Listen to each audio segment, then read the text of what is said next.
I remember I was at a Best Buy getting some cables and stuff I needed to start streaming on Twitch, and I was checking out the game section before I headed out of the store, and I noticed the new Pokemon Snap had released, so I called my mom, asked for my little cute voice, a little baby voice, and I said, "Hey, Amma, can I have this game?" And I got it, so here we are. So I decided to play this on stream, and I got a tad emotional. Dude, I don't know, it's just, I love this game. This game? I'm playing Pokemon Snap. I love it so much. I don't know why. I honestly don't know why. I'm just taking pictures of Pokemon and I'm having the time of my life. I'm shocked. I don't know, dude. But how did this game, where you just take pictures of Pokemon, bring me to the point where I almost teared up on stream and then had to seek emotional counseling from my friends? New Pokemon Snap is like the National Geographic of video games. I think the best way to show you what I mean by this is just to walk you through the first stage and break down the game elements one by one.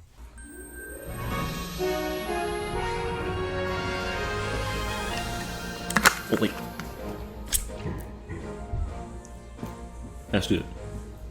You're dropped into Florio Park with all like luscious green stuff everywhere, and you're immediately hit with all those photo subjects, with that sleeping Dodrio to the left, a swarm of Vivillon flying slightly above the track, and the Pikachu scurrying away causes you to peek your attention to the right, where you see a field of Buffaline grazing on the grass, with a Grookey just, I don't know, he's just a monkey. You go into the forest with their Bidoof and Wurmple hiding in the foliage, and also some charred apples and a crystal plant thing making you wonder, hey, what's that hinting towards? And then the game's like, okay, we'll give you a cool starting area, a little break from the forest, and, a little rest your jimmies, and then boom!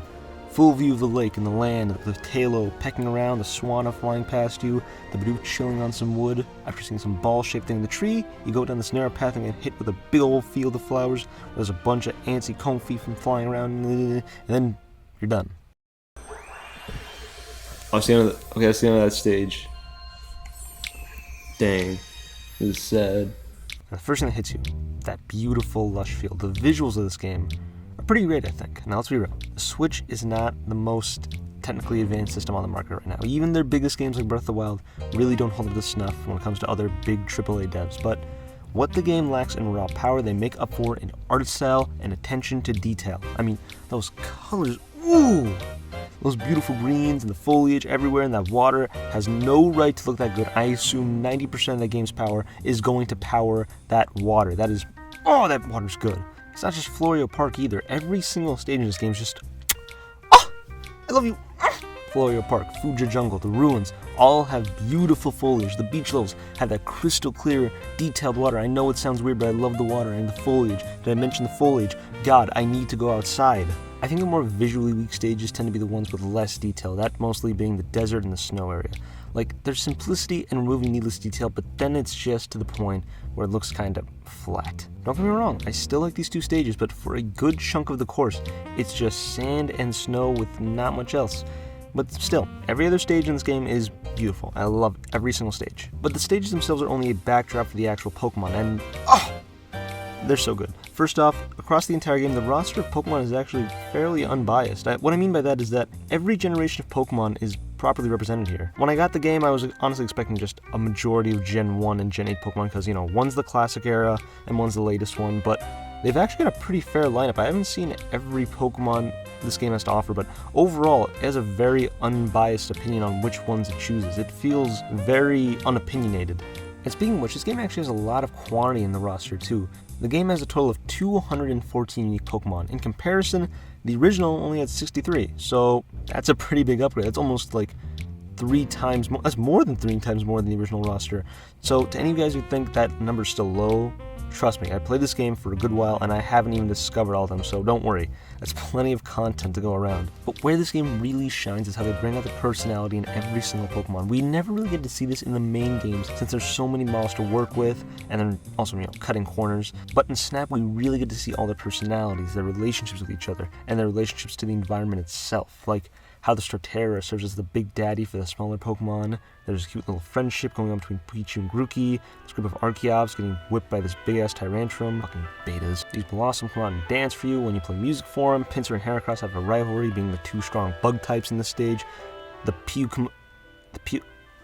check out. Now I gotta look up the pronunciation of that. The Pukumuku have a symbiotic relationship where they stand the mouths of the Pelipers as like their home. These gravelers that roll down the slope. At night, these mighty hyenas, they come out as the dominant species of the snow area, while during the day, Beartic is like the alpha of the area. And that's only just some of the ones I can list off the top of my head. This is what I mean when I say the game is like the National Geographic of video games. It's really amazing how they were able to paint these stages as their own separate microcosms and ecosystems. It really is like playing as the cameraman of a nature documentary, and it really filled a void I never knew I needed. We see all these detailed Pokédex entries in the main games on how these creatures would function in their natural habitats, but in this game, we actually get to see that play out. Other games have given them personalities, but the Snap games really allow us to see them not just function as characters, but as a species. Now onto the... It's Tangrowth. It's him, okay.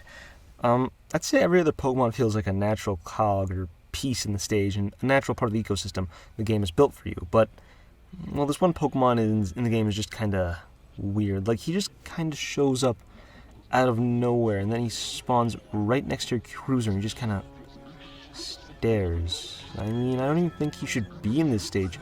If anything, the Vine Pokemon should belong in the Jungle stage. Also, for some reason, it can fly. Anyways, I'm going to move on from Tangrowth because I can feel his eyes piercing into my soul. Now, let's go back to that first level example, just for the sake of structure.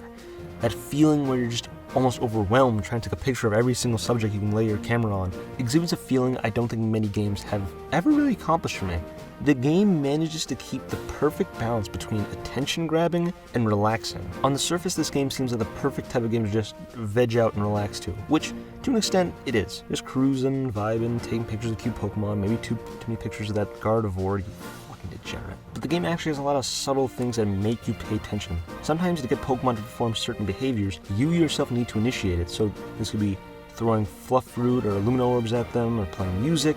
And remember, you have a full 360-degree camera to work with, so you gotta cover all your sides and make sure, you're not missing anything. As well, you need to keep your eye because, sometimes Pokemon can perform odd behaviors when you're not ready, or sometimes they'll fly before you can even get the chance to react. And sometimes there's Pokemon out far in the distance or hiding that you can see if you're attentive enough, but, if you're not, you're lost. Couple this with the slow default camera speed, and the game keeps you relaxed, yet on your toes, and making you pay attention to the fine details on the stage. Oh man, it's getting kinda late. Maybe I should put off this video. No, come on. You only got a month and a half before you get booted off to college. Gotta make this time count. Yeah.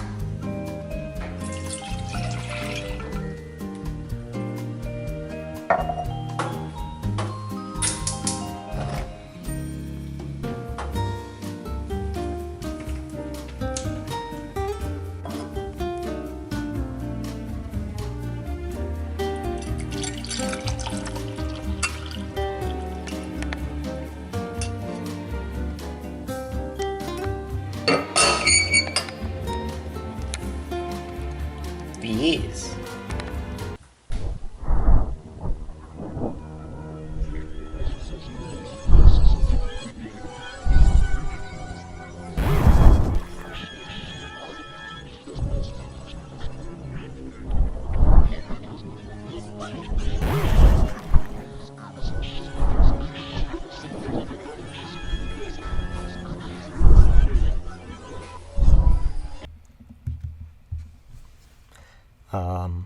With that ominous hint of foreshadowing towards worse events back there, I think it's best we talk about the game's usage of foreshadowing and the ways it tells a story to the player. Now, from the way I've described this game to you so far, you're probably thinking, okay, that seems fine, but why would someone want to play this game just for the same few courses over and over and over again? In the game, there are these things called research levels, where the more times you play in that level, the more new species of Pokemon will appear, as well as existing Pokemon being more comfortable around you and exhibiting new behaviors. Of course, on the surface, this is a great way to increase the hours of your playtime, but that's ignoring the true purpose of this mechanic. It's just really novel to see these Pokemon, these characters, these individual species advance, build relationships, and slowly begin to showcase their personalities more and more.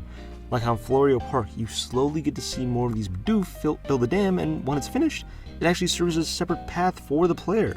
Or how these charred apples are actually a hint towards Scorbunny's future appearance in the game. Or how over time Pokemon that used to be shy and distant are now fine with just coming near your cruiser. Just these little things like that make the time you've put in the game feel so worth it.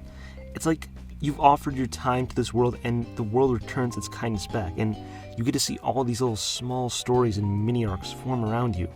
Also, the changes for each research level are actually foreshadowed throughout each stage. You can find the scannable hints to certain Pokemon inhabiting the stage, unknown Pokemon in the bushes or off in the distance, these ruins everywhere that actually hint towards the final stage of the game. It's those little things that really piqued my interest and made me want to find out what kind of mysteries I could solve in this game. Maybe I should have like a childlike sense of wonder, but those little bits of information really made me willing to put in the hours, and as well made the game world feel much more cohesive and real. Oh damn, I need some water. You know, it's fine, that's fine. I'll just finish up the recording now. It'll just be like the miscellaneous stuff here. It's fine, I can keep recording. I don't need water. You know, hydration's for suckers. To be honest, I was expecting this to be a really short playthrough. On the outside, this really seemed like a short 5, 10, maybe 20-hour game at most. But I've played this game a good amount, and I still haven't gotten to all the content. There's a lot of stuff here to keep you busy. A lot of stages have day and night variants, along with Luna spots you can revisit. There are tons of requests or achievements which reward you with customization options for posting pictures online. Each of the 194 Pokemon have 4 different behaviors or poses you need to document to complete their entry.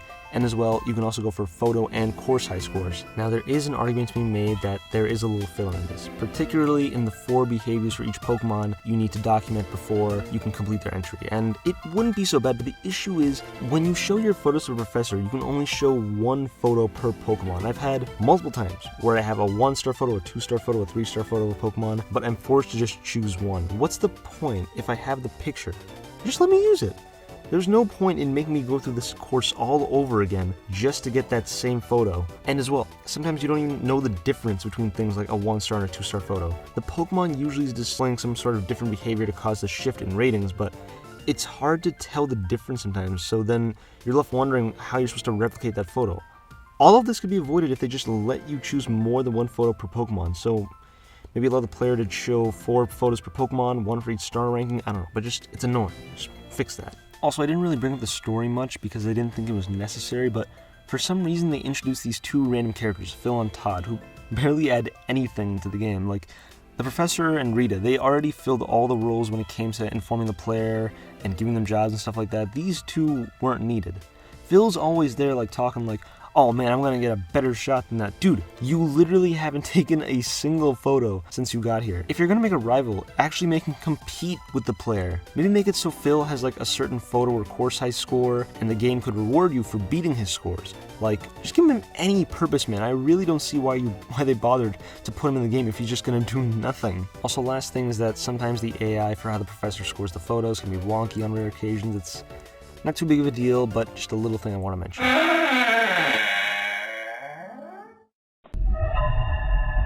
I'm dead! ¿Quieres?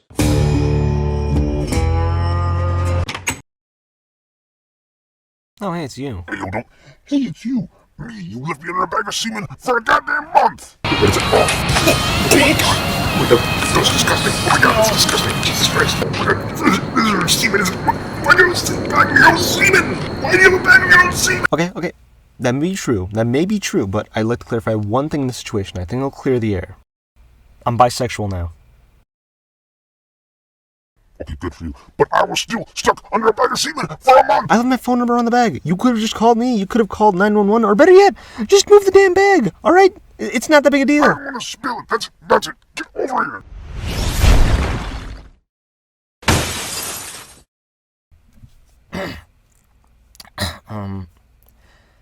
Okay, it's getting kind of late, so I'm gonna take you to the guest bedroom if that's okay with you. Okay, yeah, we're good.